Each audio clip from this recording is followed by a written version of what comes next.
Assalamu alaikum dear students, welcome to the online class of logic and critical thinking. आज हम week number 5 को start करने वाले हैं और जो टॉपिक्स आज हम पढ़ेंगे वो मैंने साइड पे लिखे हुए हैं, आप लोग इसको देख लो। First one, the topic we are going to study is deduction and validity. आज आर्गुमेंट की मजीद डिटेल में हम बात करेंगे कि आर्गुमेंट के अंदर ऐसे कौन कौन से कॉन्सेप्ट्स हैं जो हमें क्लियर करना बहुत ज़्यादा ज़रूरत है। तो first one is the deduction and the validity. Second one is we will discuss the difference between deductive and inductive argument and also the reasoning. Third one is validity and truth. इन तीन topics को पढ़ने के बाद आपको argument का जो भी मैंने पिछला बैकग्राउंड पढ़ाया तो इंशाल्लाह ताला मजीद आपको क्लियर हो जाएगा। तो सबसे पहले स्टार्ट करते हैं deduction and validity. Deduction in deductive reasoning, an argument is valid only if it takes from that all premises and conclusions are true.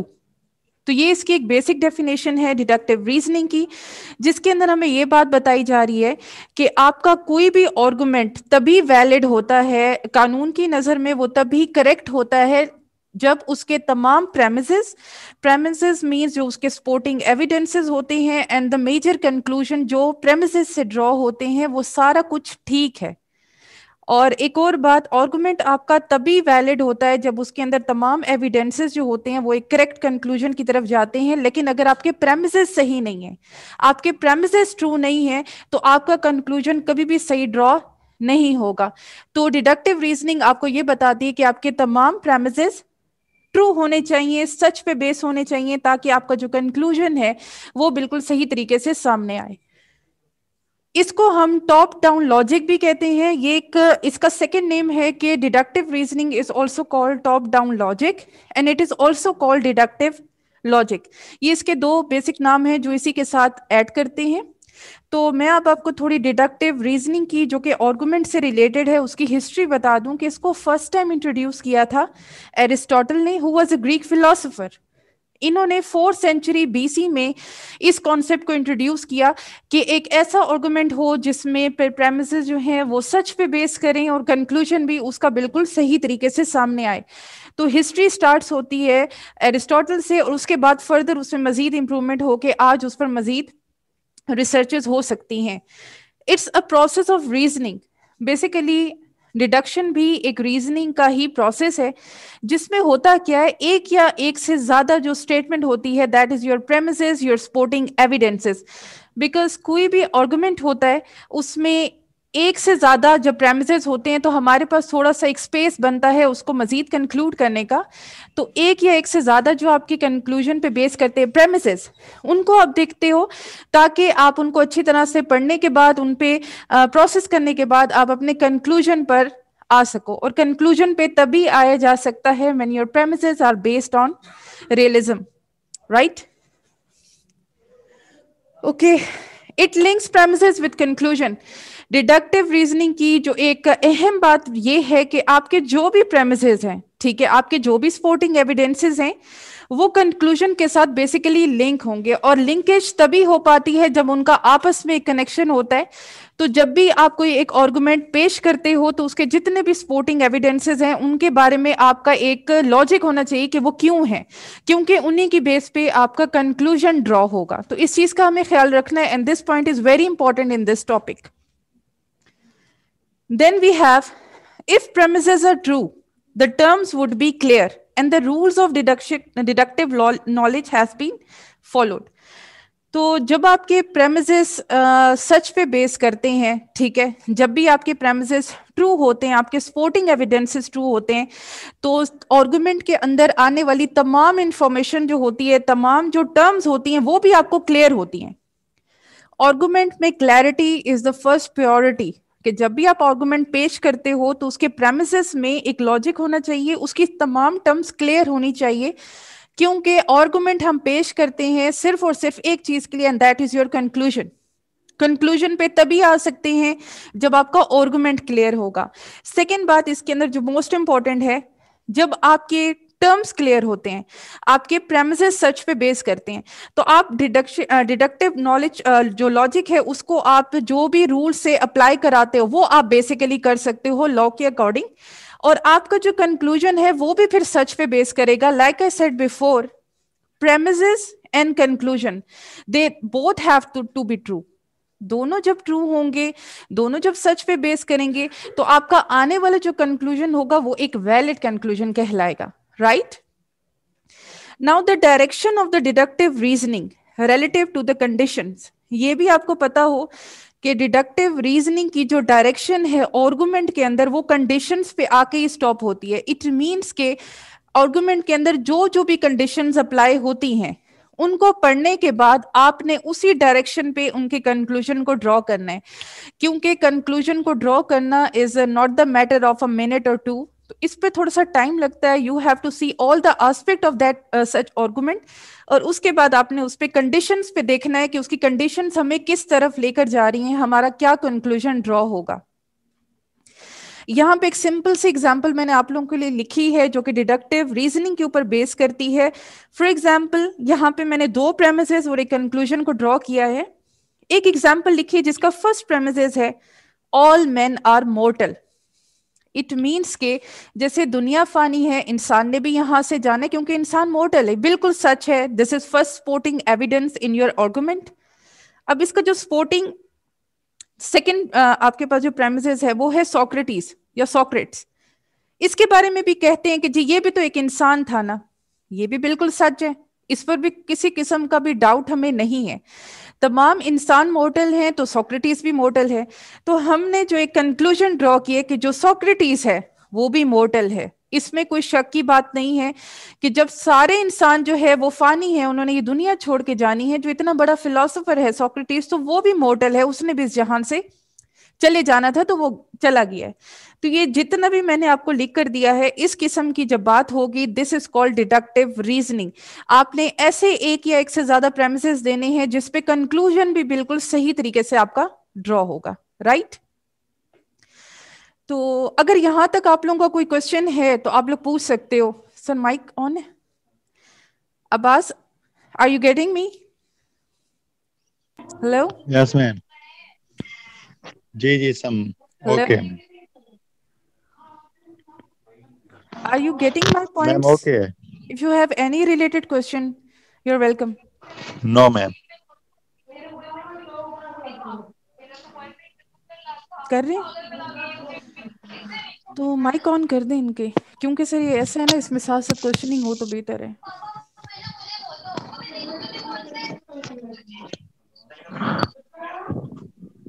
ठीक है। Are you getting students? If you have any type of question you can ask, तो फिर मैं further आगे नो चलती हूँ। Ma'am. No ma'am, continue.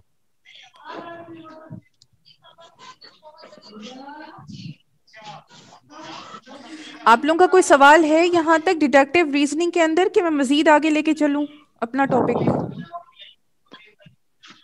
Ma'am continue करें। कंटिन्यू करूं? यहाँ तक आपको क्लियर हो गया है? Yes ma'am. ठीक है, चलिए अब आगे चलते हैं। इस एग्जाम्पल के बाद जब हम नेक्स्ट चीज पर आते हैं, that is deductive argument and inductive. हमारे पास आर्गुमेंट, इनका डिफरेंस भी अब हम पढ़ेंगे। तो इसके डिफरेंस को पढ़ने के बाद हम थोड़ा सा पहुंच सकते हैं कि जी वैलिडिटी क्या होती है। तो वैलिडिटी जो है, deductive reasoning is something else and validity is something else. Validity का मतलब होता है state of being acceptable according to the law. जब एक ऐसी चीज जिसमें कोई शक ना हो, कोई डाउट ना हो, आप कोई भी उस पर तनकीद ना कर सको, अगर बिल्कुल एक सही चीज अगर कोर्ट के सामने आती है तो वो उसको वैलिड करार देती है। वैलिडिटी हमेशा तब होती है जब उसके तमाम एसेंशियल्स पूरे होते हैं, उसके तमाम लॉजिक्स पूरे हो जाते हैं, right? The property of an argument consist of the fact that the truth of premises are true and the conclusion must be true. Validity का मतलब है एक ऐसा आर्गुमेंट जिसके अंदर आपकी दो चीजें इन्वॉल्व होती हैं। First one is the premises and the second one is the conclusion. Validity का मतलब है एक ऐसी प्रॉपर्टी है आर्गुमेंट की जिसमें प्रेमिसेस जो हैं वो भी सच पे बेस करते हैं और कंक्लूजन भी सच पे बेस करते हैं। जब इस किस्म का एक वैलिड आर्गुमेंट कोर्ट के सामने जाता है तो वो डिडक्टिव रीजनिंग के अंदर बिल्कुल वैलिड कहलाता है, क्योंकि उसके अंदर तमाम चीजें सही होती हैं। Yes, it takes some time. अपने लॉजिक को, अपने आर्गुमेंट को प्रूफ करने में you will take your time. अच्छी तरह टाइम लें, उसको अच्छी तरह रिसर्च करें, research is very important, homework करें, गो थ्रू करें उसके तमाम पेजेस पे कि कोई चीज आपसे रह ना जाए, ताकि आप अपने आर्गुमेंट को एक वैलिड आर्गुमेंट करार दे सको, राइट। इसके बाद ये था हमारा सारा अबाउट डिडक्टिव रीजनिंग। तो डिडक्टिव रीजनिंग जो है, मैं एक दफा फिर आपको बता देती हूँ, deductive reasoning is also known as deductive logic and it is also known as top down logic, जिसके अंदर आपने अपने आर्गुमेंट के तमाम प्रेमिसेस को गो थ्रू करना है, उनको सच साबित करने के लिए उनके साथ सपोर्टिंग एविडेंसेस को अटैच करना है, और उन्हीं सपोर्टिंग एविडेंसेस के बेस पे फिर जो आपका कंक्लूजन ड्रॉ होगा वो भी बिल्कुल सच होगा। Okay, so the second topic, जो छोटा सा एक टॉपिक है, डिडक्टिव आर्गुमेंट और इंडक्टिव आर्गुमेंट में क्या फर्क है। ये चीज बड़ी इंपॉर्टेंट है। एज अ लॉ स्टूडेंट्स आपको पता होना चाहिए कि what is the difference between deductive argument and inductive argument. So the first one is deductive argument. ये जो आर्गुमेंट होता है, they try to prove their conclusion with rigorous inescapable logic. For example, deductive argument आपके पास एक ऐसा argument होता है जिसमें आप कोई ऐसी बात प्रूफ करना चाहते हो जो कि बहुत ज्यादा रिगरस है, कंफर्म है, ठीक है, इनएस्केपेबल है, मतलब आप उससे भाग नहीं सकते उस हकीकत से।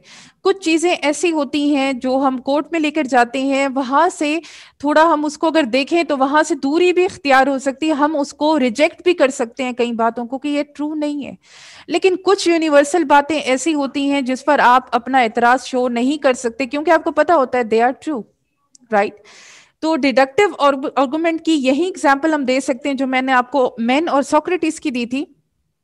ना तो हम फर्स्ट प्रेमिसेस से इनकार कर सकते हैं, ना सेकंड से कर सकते हैं, और उससे आने वाले कंक्लूजन पर भी आप अपना कोई इनकार नहीं शो कर सकते, because this is universal truth के मोरालिटी होती है, हर चीज मॉर्टल है इस दुनिया में। तो this is your deductive argument and the second one is totally opposite of inductive argument.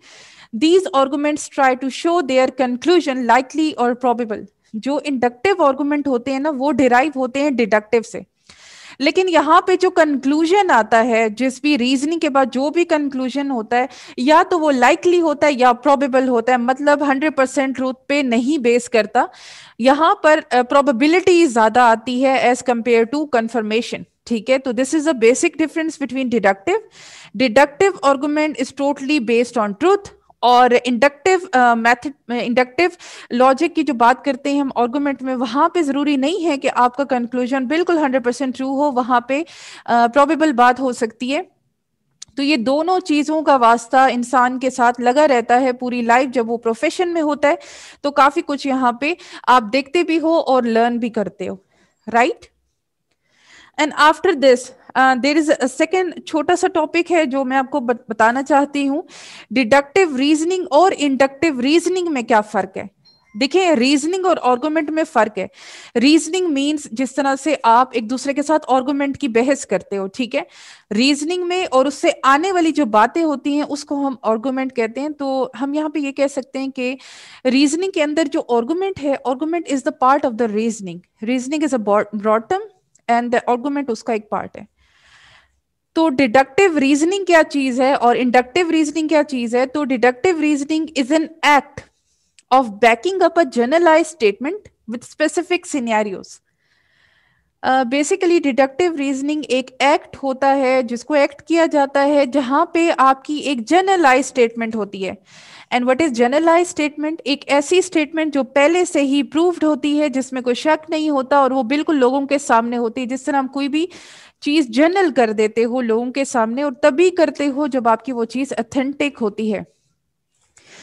तो आप क्या करते हो, अपनी जनरलाइज स्टेटमेंट को ले लेते हो और उसका बैकअप करते हो। बैकअप मींस उसमें तमाम उसकी हिस्ट्री देखते हो, उसके तमाम बैकग्राउंड पॉइंट्स देखते हो कि उसके पहले क्या हो चुका है, और उसके बाद उसमें जो स्पेसिफिक सिनेरियोज होते हैं, कुछ ऐसी पार्ट्स होते हैं उस रीजनिंग के जो कि बहुत इंपॉर्टेंट होते हैं, जिनकी बेस पे आपका सारा काम चल रहा होता है।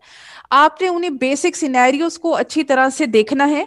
देखने के बाद फिर आपने डिसाइड करना है कि आपका आर्गुमेंट का रुख किस तरफ जा रहा है। अब इसमें एक एग्जांपल मैं आपको दे देती हूँ।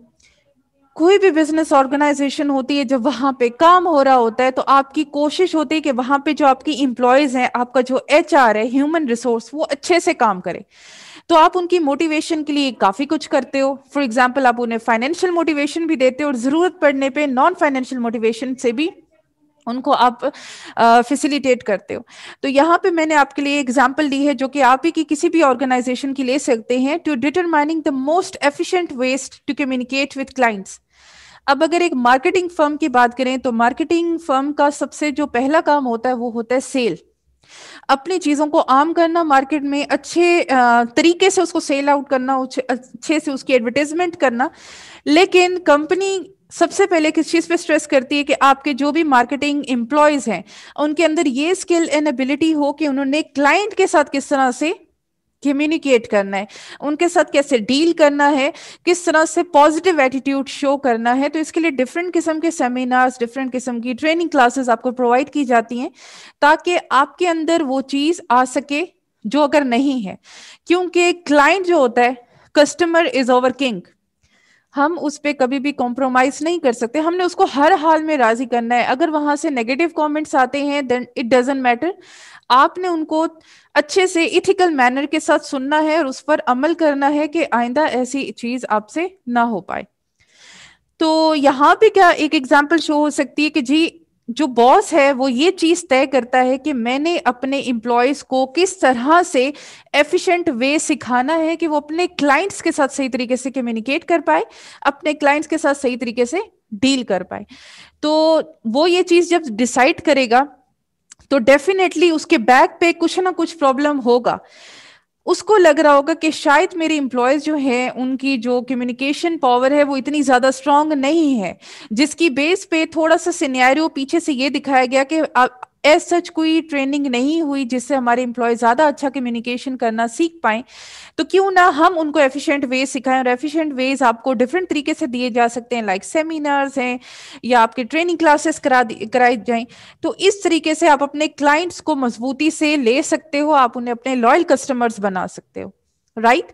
So this is all about deductive reasoning और उसकी एक सिंपल सी एग्जांपल।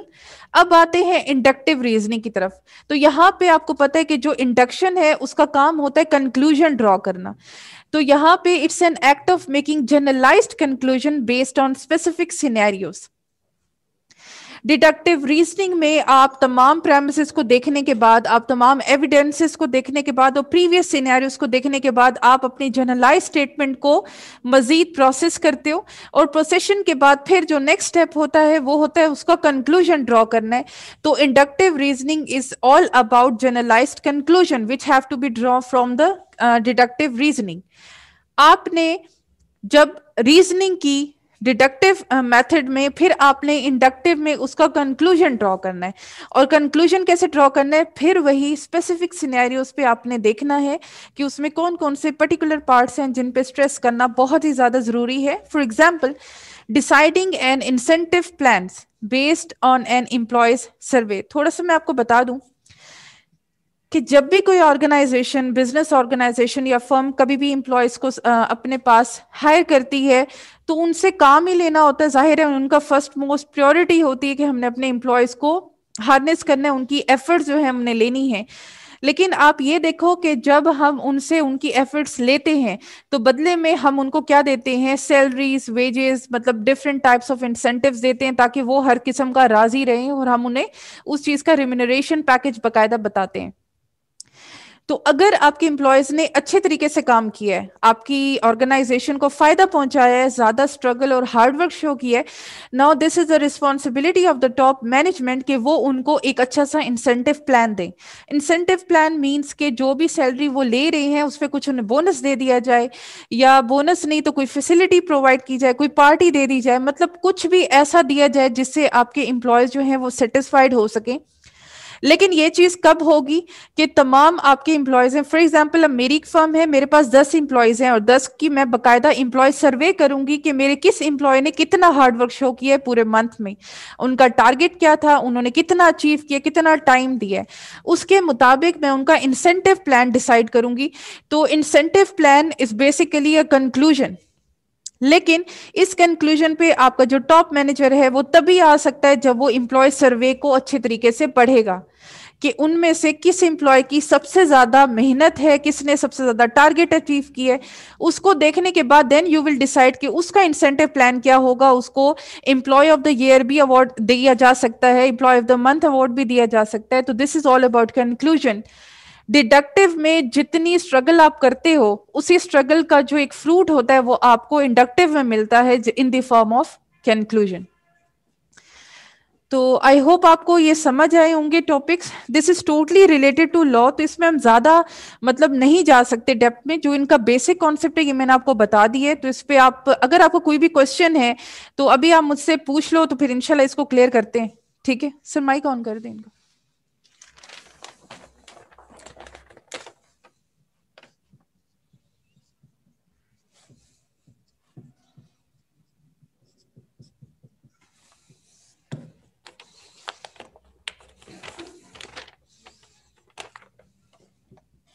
को पढ़ना बहुत ज्यादा जरूरी है।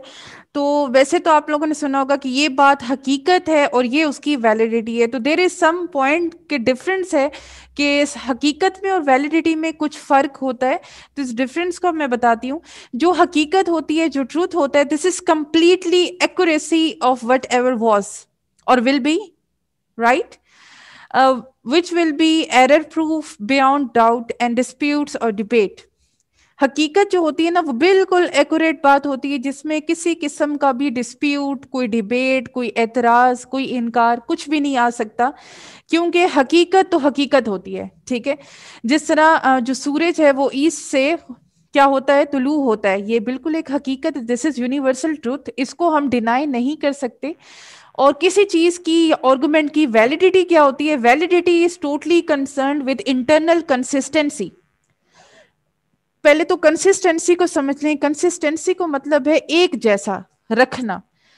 वैलिडिटी का मतलब है अगर आप आर्गुमेंट के तमाम एसेंशियल्स मेंटेन करते हो, ठीक है, उसमें अगर कोई भी पॉइंट आपने आगे शो किया है तो आप उसको बकायदा प्रूफ करते हो, उसको लेकर आते हो। तो उस चीज को जब आप प्रूफ करते हो तो वो कानून की नजर में एक वैलिडिटी कहलाती है, वैलिड सिचुएशन कहलाती है, जिसमें आपके आर्गुमेंट के अंदर जिस पॉइंट को आपने मेंटेन कर लिया, then your argument is totally valid. So this is the basic difference between truth and validity. तो आर्गुमेंट के अंदर हकीकत का होना और वैलिडिटी का होना तकरीबन अलग अलग चीज है। कि अगर आपके आर्गुमेंट में हकीकत है और अगर वो हकीकत आप मेंटेन करते हो for the long time, this will be your valid argument. ठीक है, तो यहाँ पे ये चीज क्लियर हो गई। Sir mike on. Okay, Abbas tell me, ये जो ट्रूथ है और वैलिडिटी है, एक आर्गुमेंट के अंदर ट्रूथ का होना लाजमी है या वैलिडिटी का होना लाजमी है? मैम जब तक ट्रूथ नहीं होगा, ट्रूथ मजबूत होगा तो तब वैलिड होगा ना। एग्जैक्टली, ट्रूथ होगा तो हम उस चीज को वैलिड की तरफ लेके जा सकते हैं। ठीक है, और अगर आपकी आर्गुमेंट के अंदर, आपके पूरे सिनेरियो के अंदर हकीकत नहीं है तो वो कभी भी कंसिस्टेंसी आगे शो नहीं कर पाएगी, क्योंकि झूठ जो होता है ना वो एक हद तक काम करता है, इससे ज्यादा हम अपनी फॉल्स स्टेटमेंट्स को लेके नहीं चल सकते। राइट? चलिए ठीक है, thank you so much dear students, till then take care, इंशाल्लाह फिर मिलेंगे नेक्स्ट लेक्चर में। अल्लाह हाफिज।